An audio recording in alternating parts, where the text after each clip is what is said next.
1. The knock at the window. This happened a few years ago when I was home from college for the holidays. My parents had gone out of town for the weekend, so I had the whole house to myself. It wasn't unusual for them to travel, but that weekend felt different. The house was quiet in a way I was in used to no background noise of my dad flipping channels, no clinking of dishes from the kitchen. Just me, the hum of the refrigerator, and the occasional car passing outside. I had a routine planned for the night. I ordered pizza, set up a blanket on the couch, and put on a movie I'd seen a dozen times before. I scrolled through my phone between bites, feeling cozy, if not a little lonely. Clock ticked past 11 p.m., and I was already thinking about heading to bed. That's when I heard it. A faint, deliberate tapping sound on the living room window. Tap, tap, tap. At first I froze. Then I tried to laugh it off, convincing myself it was just a branch scraping against the glass. But when I muted the TV, I knew instantly that this wasn't the wind. The sound was too steady, too intentional. My heart began to pound. Against my better judgment, I stood up and crept toward the window, careful not to make a sound. The blinds were closed, but I tilted one slat just enough to peek through, and I saw him, a man, standing inches from the glass, staring directly at me.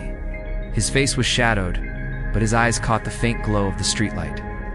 They were fixed on me with an intensity that made my blood run cold. I stumbled backward, fumbling for my phone. My hands shook as I dialed 911. When I looked again, he was gone. Just gone, the dispatcher answered, and I whispered into the phone, explaining what I had seen. She told me to lock all the doors and windows, stay quiet, and keep her updated. I did exactly that. I checked every lock twice, then 3 times. Every shadow in the house seemed alive. Minutes passed, dragging out like hours. My breathing felt too loud, like it might give me away. Then came another knock, this time from the back door. I froze in the hallway. The dispatcher's voice in my ear told me to stay calm, that officers were on their way. But the rattle of the back door handle was impossible to ignore. The sound of heavy footsteps shifted across the porch. Then, the creak of the door slowly opening. I bolted upstairs, whispering frantically into the phone, barricading myself in my bedroom closet. The footsteps followed. Each stair groaned under his weight. My closet door felt paper-thin, and the sound of his breathing outside it made me want to scream. Then came the pounding. The knob jiggled. Pressed myself into the corner, hand over my mouth to stifle any sound. My entire body was trembling. Just as the knob began to turn, red and blue lights flooded through the windows. The pounding stopped. Silence. Then the frantic sound of footsteps retreating, slamming through the back door, vanishing into the night. The police searched the property but found nothing. No footprints. No signs of forced entry. Nothing to prove he was even there. But I know what I saw. To this day, whenever I hear tapping on glass, my stomach drops. I never spend a night alone in that house anymore. 2. The Roadside Stranger. It was late, close to midnight, when my friends and I left the campsite. The weekend had been great, but we were exhausted, covered in dirt and smelling like campfire smoke. The highway stretched out endlessly in front of us, dimly lit by the car's headlights. The road was empty, just the 3 of us, the hum of the tires and static-filled music from the radio. For a while it was fun. Joked around, shared snacks, and talked about everything and nothing. But as the miles ticked by, the mood shifted. The air felt heavier. The road seemed quieter. Then we saw him. A man was standing on the shoulder, waving his arms frantically. His clothes looked torn, and his pale face was almost ghostly in the headlights. We all went silent. Something about it didn't feel right. Almost. Should we stop? One of my friends asked.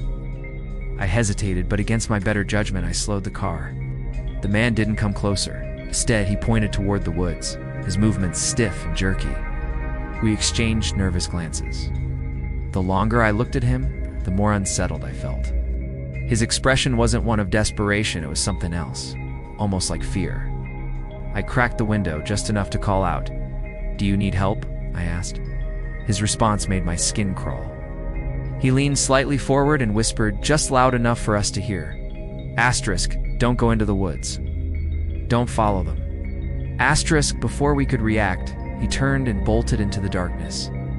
We sat there in stunned silence. And then, from the woods, we heard footsteps. Multiple sets of footsteps, running fast.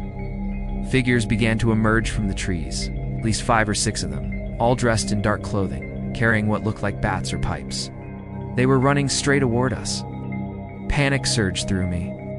I slammed my foot on the gas, and the car fishtailed as we lurched forward. My friends screamed as the figures closed the gap, but the car picked up speed, and they stopped just short of the road. I glanced in the rearview mirror. They were standing in a line at the edge of the woods, watching us disappear down the highway.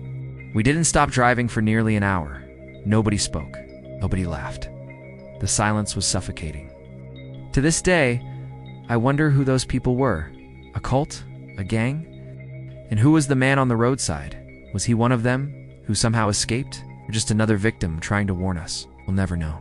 But every time I drive down a lonely highway at night, I can't help but scan the shoulder, terrified I'll see another figure waving me down. 3. The Forest Whisper. I've always loved hiking. Solitude, the fresh air, the feeling of being far from everything. That autumn afternoon, the forest looked beautiful. The leaves were shades of red and gold, crunching under my boots as I made my way deeper into the trail. The air was crisp, and I remember thinking how peaceful it felt. Just me, the trail, and the soft rustling of branches above. After about an hour, I stopped to take a sip of water. That's when I heard it. A faint voice. It sounded like someone whispering my name. I froze. My heart started to race, but I told myself it had to be my imagination, maybe the wind. I shook it off and kept walking, but a few minutes later it came again, louder this time. Asterisk. Samantha. Asterisk. I spun around. Nothing. Just the still forest, stretching in every direction. The trail behind me was empty. My skin prickled, and I started walking faster. The whisper didn't stop. It grew clearer, closer.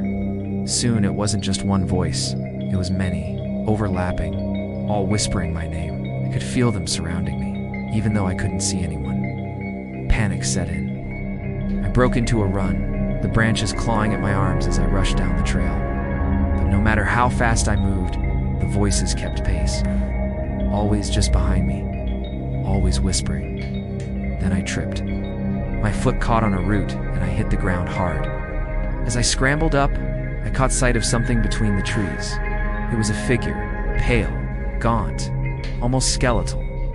Its body barely seemed real, like it was flickering in and out of the shadows. Its lips were moving, but the voice wasn't coming from its mouth. It was inside my head. I bolted, running until my lungs burned, until the forest opened up, and I saw my car waiting in the trailhead parking lot. I threw myself inside, locked the doors, and sat there shaking. The voices stopped the moment the doors shut. I don't remember the drive home. I only remember the silence, how heavy it felt, how wrong it seemed after what I'd just heard.